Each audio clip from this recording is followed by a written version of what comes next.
Ok. Alors, on voit ensemble, encore une fois, ces bénédictions que nous prononçons, n'est-ce pas, avant la lecture du schéma. Elles sont au nombre de deux. On va en voir une aujourd'hui, une partie de une aujourd'hui. On poursuivra Bezrat Hashem. Ainsi, Baruch ata Hashem Eloheinu melech haolam yotzer or boreh choshech, oseh shalom uboreh et hakol, hameir laaretz ve'ladarim alea berachamim uvtuvo mechadesh bechol yom tamid maaseh vereshit. Petite précision que je n'ai pas évoquée. Un, c'est effectivement les bénédictions qu'on dit à Shacharit avant la lecture du schéma. Deux, j'ai choisi de manière assez arbitraire, même si le sens n'est pas très différent, mais il y a des petites nuances, j'ai choisi de manière très arbitraire que d'étudier avec vous la liturgie séfarade. C'est-à-dire, on ne voudrait pas, si vous n'avez pas les séfarades, c'est votre problème. Aval, d'accord? On étudie ensemble cette liturgie-là. Mais d'abord, si je prends vraiment le sens le plus obvi pour commencer, okay? Baruch ata Hashem, je vous rappelle Rabotai, ça veut dire je te reconnais à Baruch comme étant source de bénédiction, roi du monde, Yotzer, qui façonne, ou Or ou Boré Chocher, qui façonne la lumière et qui crée les ténèbres. D'accord? Il faut avoir en tête que le référentiel sur cet intitulé, c'est dans le prophète Ishayahu. À savoir, il n'est pas écrit là-bas Yotzer Or et Boré Rocher, mais Yotzer Or et Boré Ra. D'accord? Il crée le mal. Pourquoi tu dis il façonne Yotzer. la lumière? Yotzer. Pourquoi il façonne? Il ne crée pas la lumière. Écrit Yotzer, façonne. Yotzer, c'est façonne. D'accord? C'est la traduction que j'amène à Yotzer. Vous savez que la problématique, c'est qu'en français, pour ces termes-là, en traduire en français ces termes-là, le français est très pauvre. D'accord? Il y a des domaines où il est très riche, mais tout ce qui relève de la création, le français, évidemment, est très pauvre. En hébreu, nous avons 4 verbes pour parler de création et chacun a un sens bien défini. C'est pour ça que je l'ai appelé façonne. D'accord? En hébreu, on dit, je vous rappelle, Oman Yetzirati. Alors qu'on dirait creative artist ou un artiste créatif, en hébreu, ça ne veut rien dire. Oman, il n'est pas boré. Hein? Comme dit le Hadmor, le Hadmor Lavoisier, rien ne se crée, tout se transforme. Donc, par conséquent, évidemment, c'est une transformation de la matière. C'est Yotzer. Boré, c'est ex nihilo. Akash Baruch crée le mal, crée le manque. C'est ce qui est sous-entendu ici dans la bénédiction que nous disons. Ici, c'est les ténèbres. Parce que j'ai dit que les maîtres, je répète, je vais trop vite, c'est-à-dire, j'ai déjà dit, le prophète, il a dit d'Avka, c'est écrit le référentiel auquel se réfère ici les maîtres du Sanhedrin quand ils ont fixé la bénédiction du schéma, il se réfère à ce verset dans Ishayahu. Sauf que Ishayahu, il n'a pas dit Boré Rocher, il a dit Boré Ra, qui est une remontrance auprès du peuple. Et nous savons pertinemment que cette dimension d'obscurité qui peut exister dans le monde, de la même manière que ce mal, ce manque qui peut exister dans le monde, fait partie, s'inscrit dans le projet divin. D'accord? Ensuite, Osé Shalom, Osé, donc vous entendez bien ici, un processus dont la finalité est la perfection, la complétion, n'est-ce pas? Et ce n'est pas la paix, la pax romana, comme j'ai coutume de l'expliquer, puisque l'objectif, c'est le monde d'Akadosh Baruch. Donc, Osé Shalom, ou Boré et Hakol, et il crée tout. De quel tout on parle, on va devoir expliquer. Mais quand on dit tout, c'est tout. Non, justement, tu vas voir que c'est compliqué. Tu vas voir que c'est compliqué. Pour l'instant, je vous fais la version simple. Ameir la Haaretz, donc qui éclaire la terre. Là, évidemment, il y a une faute, hein, parce que ce n'est pas lui qui éclaire la terre, c'est le soleil. Vous n'avez pas compris? Mais lui, il a fait le soleil. Ameir la Haaretz, il éclaire la terre. Première réponse de Hana tout à fait juste, c'est lui qui a fait le soleil. Sauf que Amir la Haaretz, c'est toujours à prendre à deux niveaux. Boré Takol, la dimension physique, la dimension spirituelle. Les anges tutélaires sont des créatures célestes. Créatures célestes, comme son nom l'indique, ce sont des créatures, des êtres créés. Célestes, mais créés. Meir Laaretz, je vous rappelle que dans le Beth Amikdash, on va en reparler, les Chachamim, les Kohanim se prosternaient avec le dos au soleil. Pourquoi ils ne se prosternaient pas devant le soleil? Parce que les idolâtres se prosternaient devant le soleil. Et nous savons que le soleil n'est qu'un ouvrier dans l'histoire, n'est qu'un serviteur du projet divin. Pardon? Ce qu'avait compris Tintin. Ve l'adarim, alea berachamim. Pourquoi l'adarim? Dans l'adarim, vous comprenez ceux qui y résident sur cette terre. La dour. La dour. La dour. On avait parlé de ça, d'accord? Je vais le rappeler brièvement. Je vais rappeler brièvement. Il y a écrit dans la Masechet Tubot 110b, Kufyudamud Bet. Tout celui qui habite en dehors d'Eretz Israël est comparé à un idolâtre. D'accord? Maintenant, si on dit cette phrase de manière comme ça, c'est un peu dur à entendre. Bien fait. Que dit la Gemara? Kol adar bechutz laaretz, ki'ilu en lo Eloah. Tout celui qui a considéré que sa résidence essentielle, vitale, moi, monsieur le rabbin, je suis français, vous comprenez, moi, Israël, ça me dit rien. Malheureusement, il est comparé à quelqu'un qui n'a pas de Dieu. Celui qui dit, je n'ai pas la possibilité de venir en Israël pour le moment, mais il est évident que mon aspiration, c'est de revenir à la maison, il n'est pas considéré comme dar bechutz laaretz, mais comme gar bechutz laaretz. D'accord? C'est résider de manière ponctuelle. C'est clair pour la nuance? D'accord? C'est riche, hein, comme... Akshav. Veladarim alea berachamim. Justement, c'est quoi rachamim? On sait tous que c'est la miséricorde, mais on va devoir évidemment développer le sens de cette expression. Ou vetuvo, dans toute sa bonté, mechadesh bechol yom tamid maase vereshit. Il renouvelle chaque jour, constamment, l'œuvre, le parachèvement de l'œuvre de sa création. Là encore, certains voudraient penser que donc du coup, Akadosh Baruch Hu, tous les matins, il crée le soleil de nouveau. Non. Mais il permet au soleil de continuer à briller. D'accord? Il y a une sorte d'ingratitude qu'on peut souvent entendre. A priori, si le soleil s'est levé hier matin, il n'y a aucune raison qu'il ne se lèvera pas demain matin. Parce que la Terre est tournée. C'est-à-dire, on sait que ce n'est pas se lever, c'est-à-dire.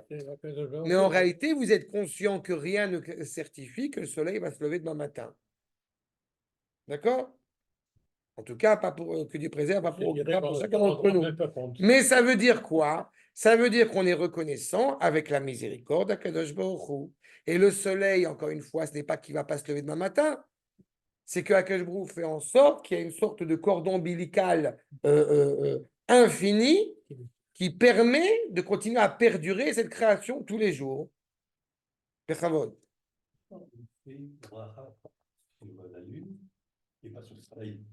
C'est pas vrai. Tous les 28 ans.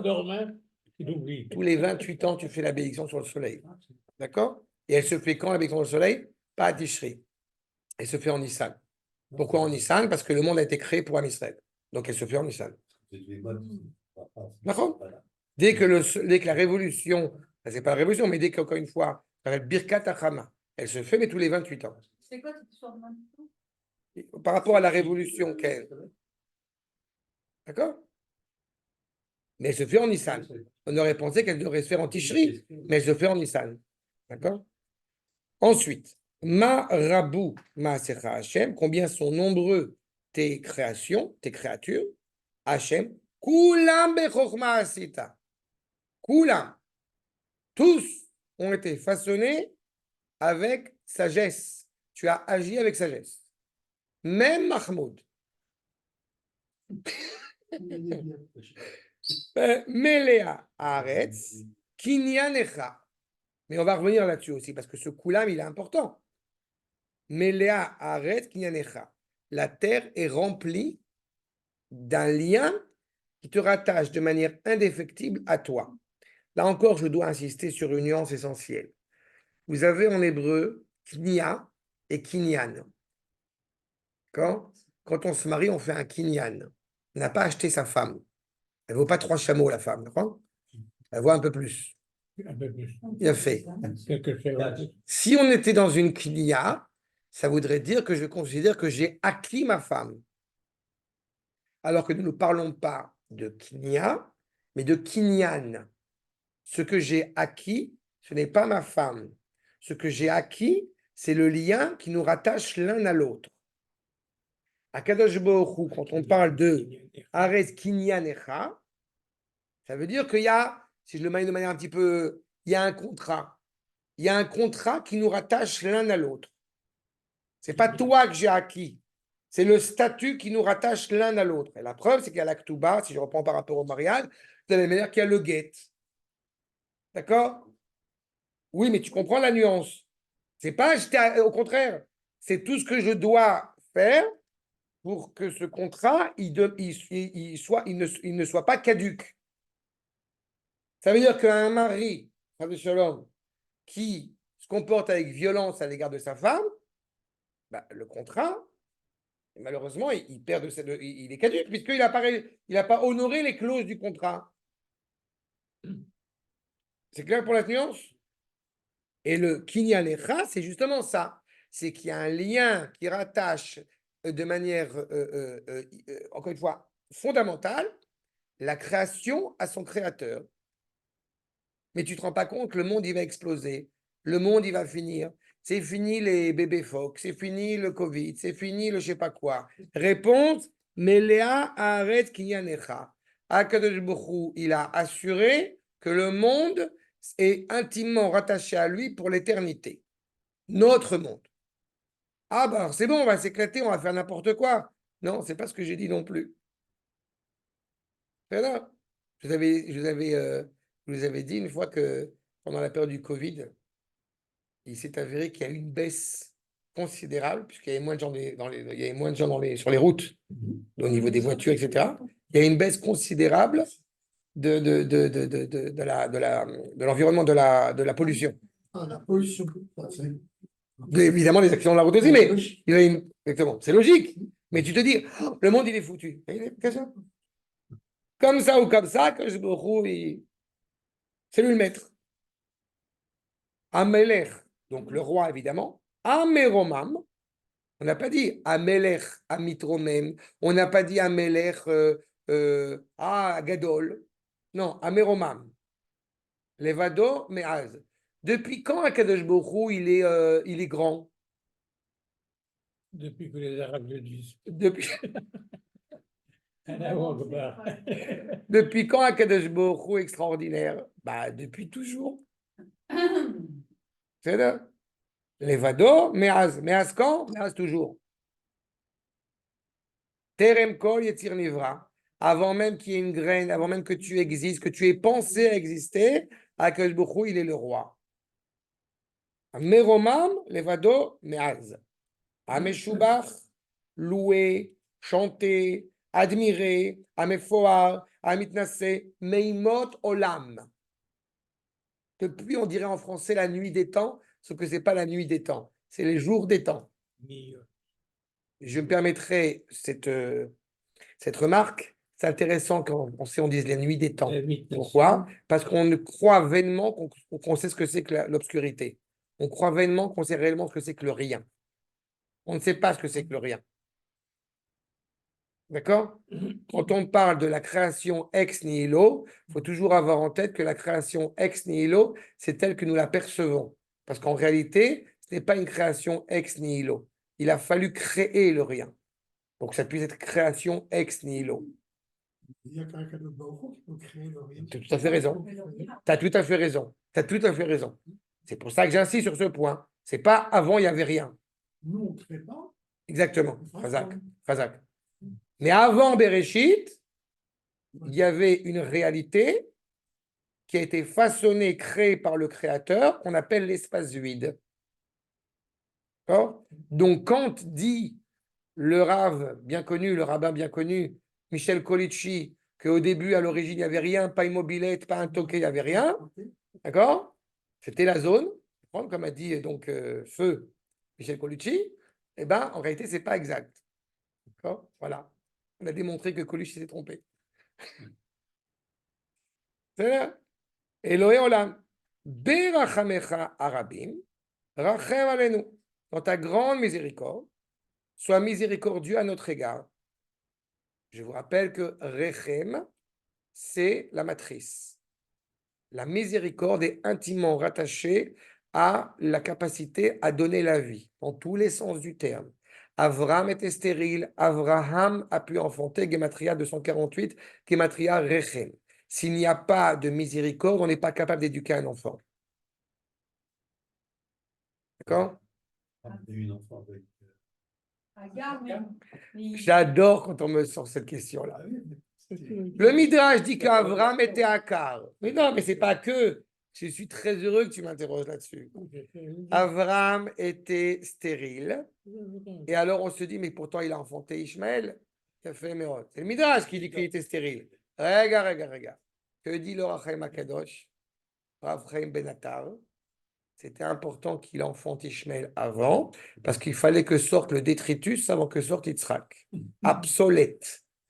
Et je te rappelle que le Rav Chaim Ben Attar, il connaissait très bien l'obsolète puisqu'il était au Maroc. C'est obsolète. C'est le détritus. Pas shoot. Non, mais là, il n'y a rien de méchant dans ce que je dis. C'est pas shoot. D'accord? Il a enfanté, mais Avram était akar, était stérile. L'assurance de la nation hébraïque qui va se mettre en place, elle est énoncée déjà à Avram Avinu quand il est dit Lech Lecha. Lech Lecha, Gematria, 100. À quel âge Avram Avinu il a eu Yitzhak Avinu? À 100 ans. Tac. Adon Uzenu, le maître de notre force. Sous Misgavenu, le rocher qui m'élève, de notre élévation. Magen Yeshenu, le bouclier de notre délivrance. Misgav Be'adenu, cette force suprême élevée qui agit pour nous. Dans un des commentaires de mes cours que j'ai vu, parce que moi je ne les efface plus, parce que ma femme m'a dit que ça rajoute des vues, alors je laisse. Et j'ai des 1000 vues et des trucs, mais il y a des commentaires. Ça sent la fin de l'entité sioniste. Voilà, je n'ai pas effacé, ça m'a fait rire. Qui continue à parler, pendant qu'il parle, nous on continue. Exactement. El, Baruch, Gadol, Dea. Vous allez vous dire, c'est marrant, il y a des lettres en gras. Non, c'est fait exprès, parce que vous avez remarqué. El, Baruch, Gadol, Dea, Echin, Ufaal, Sarei, Hama, Tov, Yatzar, Kavod, Lishmo, Meorot, Nathan, Sevivot, Uzo, Pinot, Sevarot, Kedoshim, Roemesh, Shaddai, Tamid. Aleph, Bet, Gimel, Daït, Vav, Tav. Tous les lettres de l'alphabet sont ici décrites. Pourquoi? Parce que toute l'expression de la lettre, elle n'a qu'un sens. Exprimer la louange, exprimer ce que la révélation d'Akadosh Baruch Hu. De la même manière qu'un enfant ne peut pas penser tant qu'il n'a pas commencé à parler. Il n'y a pas de mots. C'est-à-dire, de la même manière, un prophète ne peut pas commencer à prophétiser s'il n'a pas, encore une fois, ce rapport à cette parole vivante du Créateur. Et pourtant, par les mouvements que l'enfant fait, on pourrait croire que c'est des mouvements du fait de ses pensées. Ce ne sont pas des pensées, ce sont des sentiments de bien-être. Les psychologues te diront que ce sont des sentiments de bien. Ça n'a rien à voir. Il peut toucher plein de choses, ça n'a rien à voir ce que je dis. Il s'exprime, tu vois que quand il commence à exprimer des mots, c'est justement, comme je l'avais dit tout à l'heure, c'est le moment où il commence à manger du pain. C'est à ce moment-là où tu lui enseignes à Kirat Shema. Donc il commence. Il ressent les choses, mais il n'est pas en train de parler. D'accord? C'est clair cette nuance?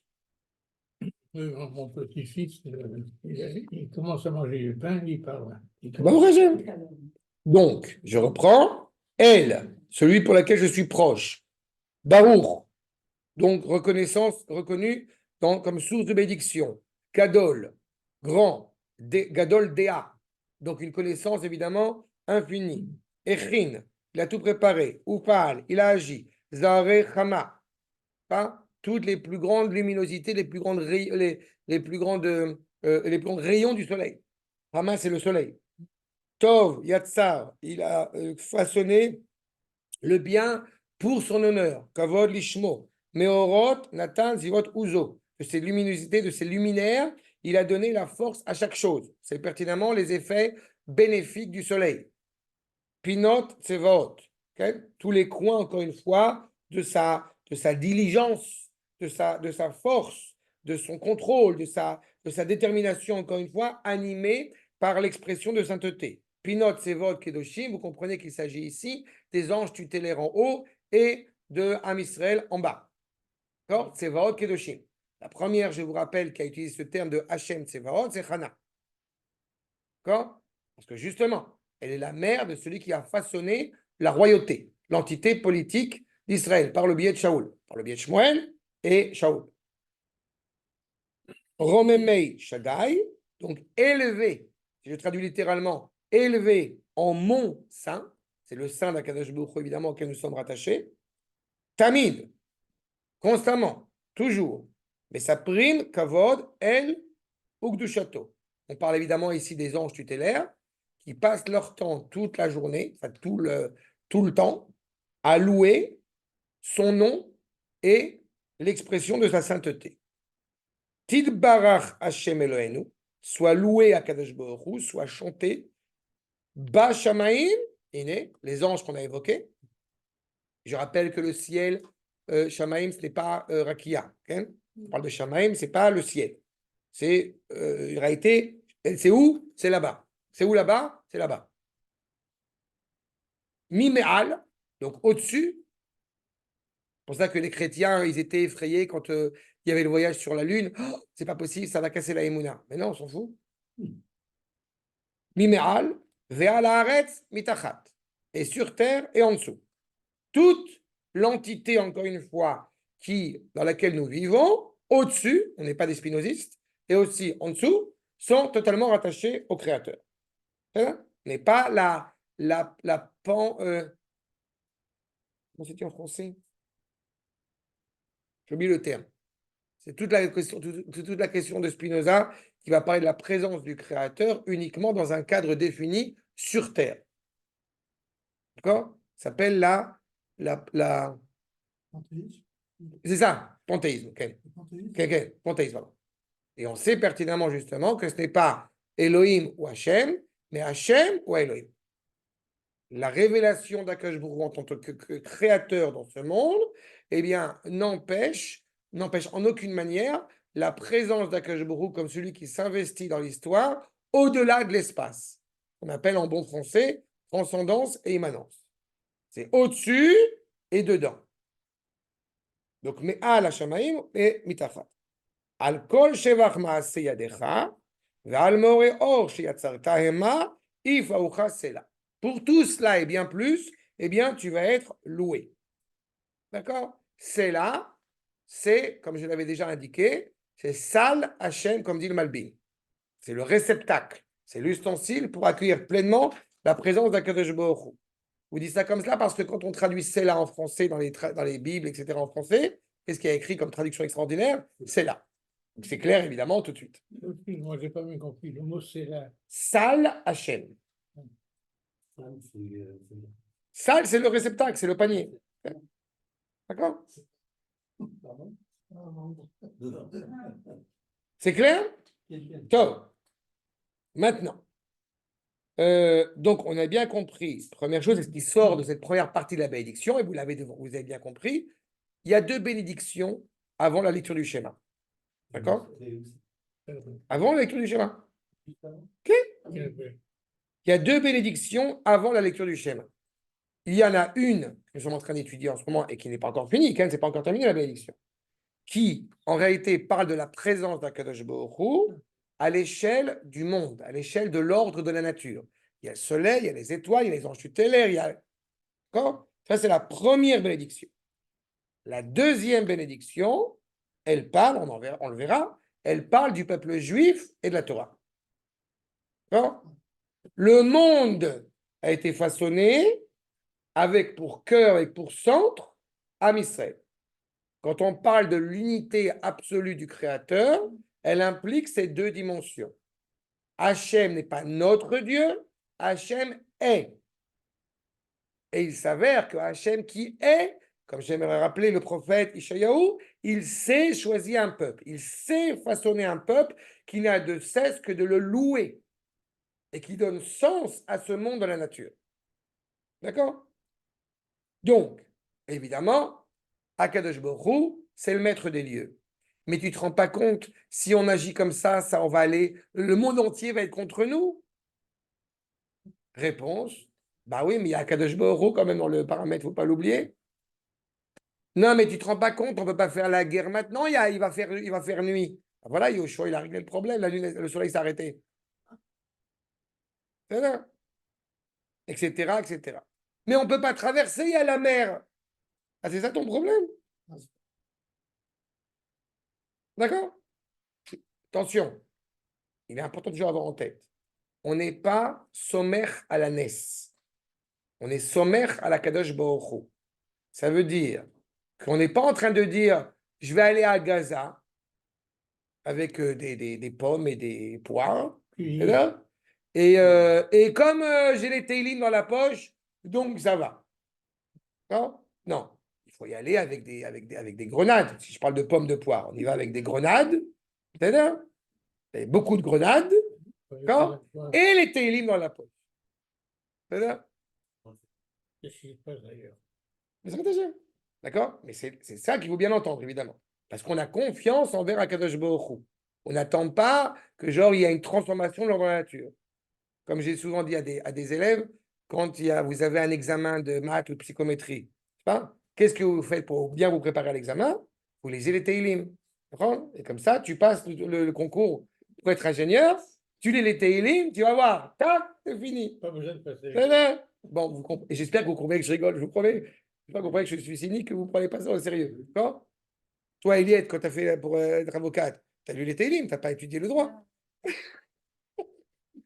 Bon, vous avez compris l'idée, évidemment. Non, mais vous avez compris l'idée. Ma femme, j'ai lu les livres. Non, ça, c'est autre chose. Oui, mais tu es quand même sorti. Bon, peu importe. C'était un hasard. Hein. Voilà. Prenons, s'il vous plaît. Teilinien. Prenons, s'il vous plaît, ma corde numéro 1.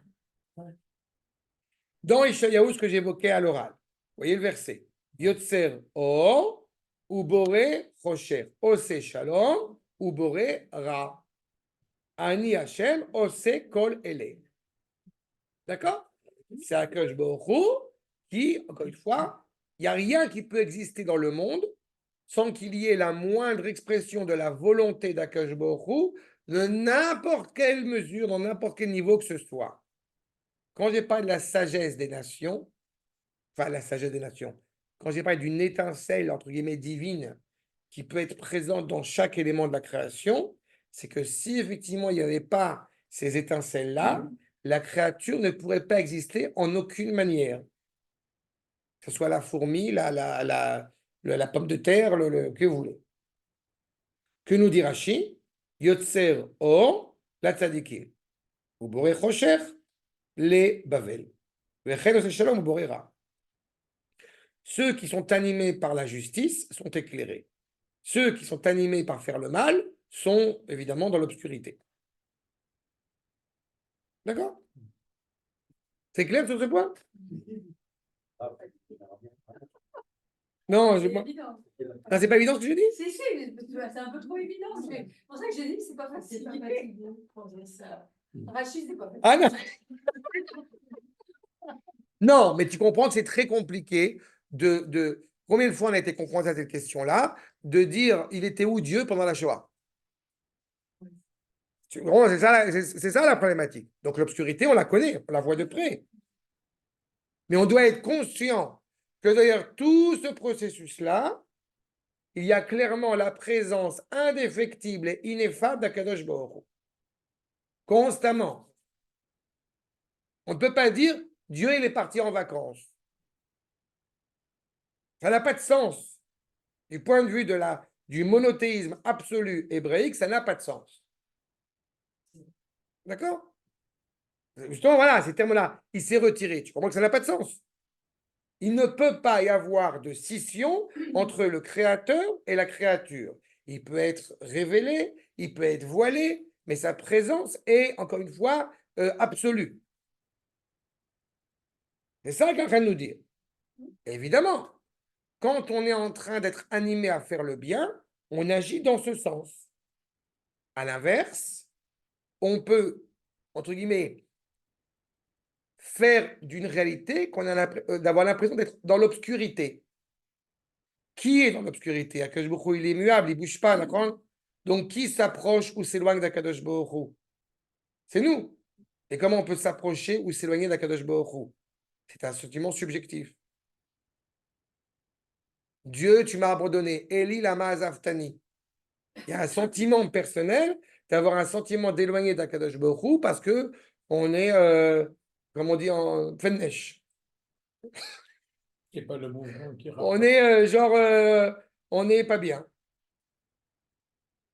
Non, on n'est pas bien. On est je sais pas, en dépression. On a des hauts, des bas. On sent que bon, on sent qu'on n'est pas en cohérence avec le moi profond qui est encore une fois l'expression d'Akadosh Baruch Hu. Donc il y a ce sentiment-là qui existe. Mais tout cela, on doit être conscient qu'il prend sa source dans le processus divin. D'accord? On va poursuivre la prochaine fois, tant pis, parce que je veux pas lire ça bâclé. Mais est-ce qu'il y a des questions sur ces quelques points? C'est clair? Très clair, merci beaucoup. On va poursuivre un Bezrat Hashem. Ne t'inquiète pas. On ne sera pas là la semaine prochaine. C'est ça enregistré, Bezrat Hashem. Voilà, c'est ça. De Ochim Tiyou. Merci beaucoup.